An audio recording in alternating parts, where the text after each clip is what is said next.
Welcome to the video, guys. We finally have some news relating to Brexit and not the human malware in any way. This comes in the form of two stories, one about the UK and French fishing after Brexit, and the other about the number of people that have come into this country under the EU's freedom of movement up until now, when of course it was stopped due to the current situation. Now, the Express is running a story on how Brexit might signal the end of the French fishing industry, with the headline, "The End of French Fishing. France's dread at post-Brexit fisheries snub exposed." Brexit has led rows over fisheries between the UK and France to resurface, but many across the English Channel are fearing that the UK's departure could cause the end of French fishing in a key port, which I don't really think it will, but it might affect them quite a bit, as we will see in a moment.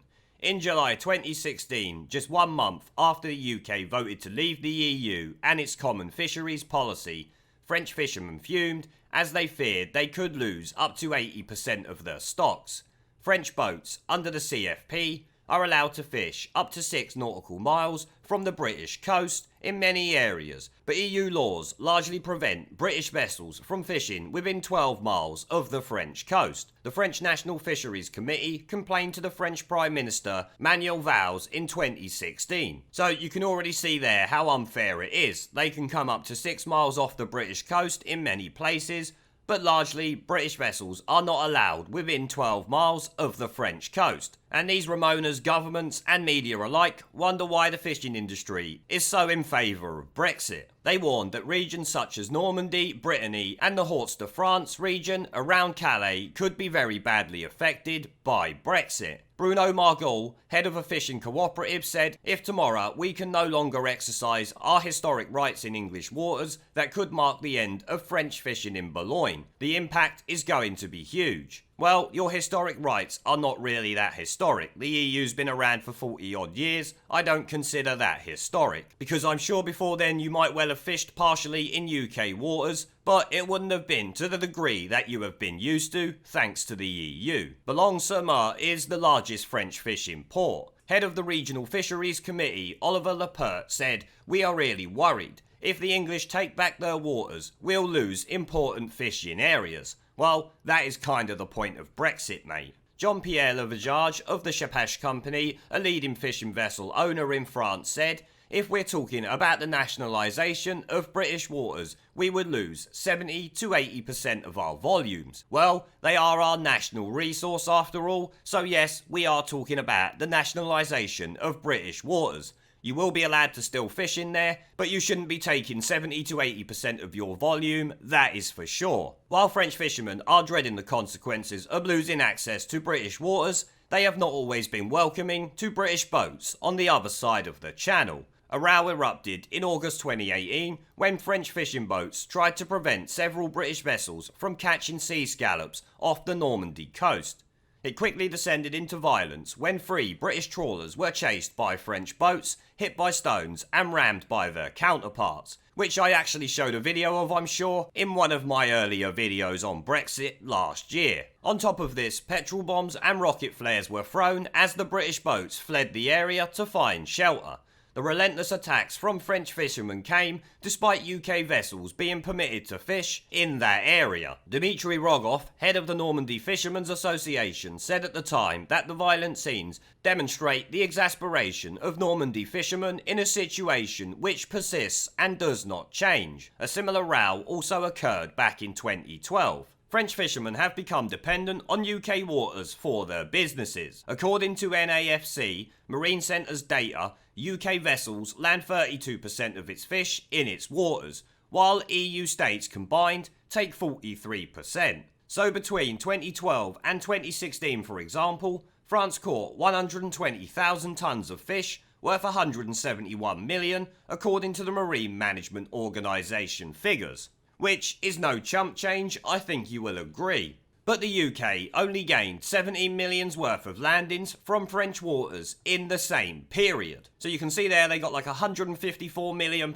more of our fish than we got of theirs. And they wonder why Brexit wants to put an end to that. The issue of fisheries threatens to derail Brexit trade talks despite its small impact on the overall economy in both the UK and the EU.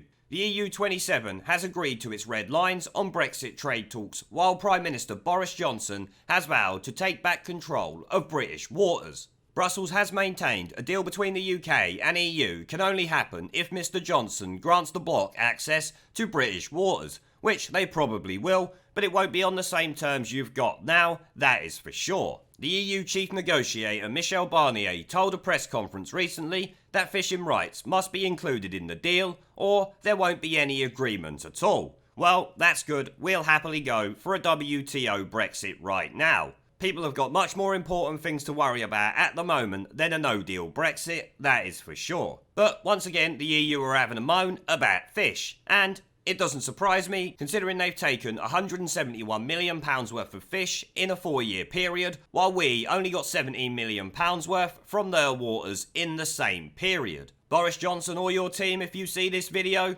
this is a reason why WTO Brexit must be top of the priority right now. Let them come to us when they're desperate, that way we can get better terms. Now, to top off the EU stealing all of our fish, we also have a story, like I said, relating to immigration from the EU and some of their numbers, or should I say, how wrong the actual official figures were. This is coming from RomaniaInsider.com. Brexit, number of Romanians in the UK, some 20% higher than in official statistics. Which is just incredible. How does that occur? How can they be out by so far, is the question I would like answered. 20% is no small amount. A total of 543,000 Romanians have applied for the EU settlement scheme that allows EU citizens living and working in the United Kingdom to stay in the country after Brexit. According to data released by the British Home Office on March 19th, in February alone, Romanian citizens submitted 44,500 applications, according to the same source. Thus, the number of Romanians in the UK proves to be at least 20% higher than in the official statistics. About 457,000 Romanian nationals were estimated to be living in the UK, according to the data for the Office for National Statistics, released in November 2019. So, that wasn't even that long ago, and they've managed to be out by that far. It really goes to show how much of an unbridled shit show the EU's freedom of movement has been to Britain. Because I expect it's not just the Romanian numbers that are wrong, but likely every number, not just from EU countries, but from every country around the world. In total, the British authorities have received over 3.34 million applications for the EU settlement scheme, up to the end of February 2020. More than 3 million people have already been granted settled or pre-settled status under this scheme. We know that the 3 million have the rights to stay in the UK, that's what it means.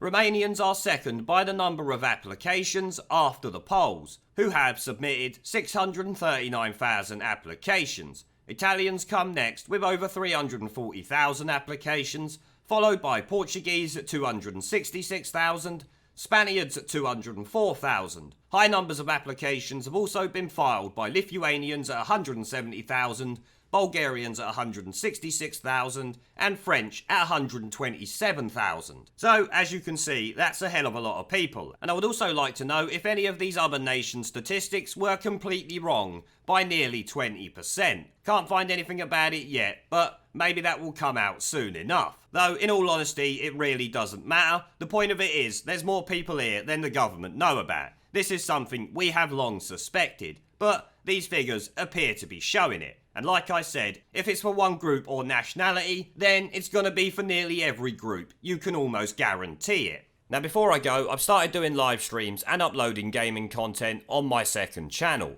If you would like to come and join me for a live stream to chat in real time, have an interest in gaming related content on YouTube, or just want to follow me over there because you are a legend, the link will be down in the video description below and as a pinned comment. I hope to see you all there. Now as always, before I go, I want to thank our PayPal, Patreon, Subscribestar and YouTube members for supporting the channel, along with everyone who watches my videos.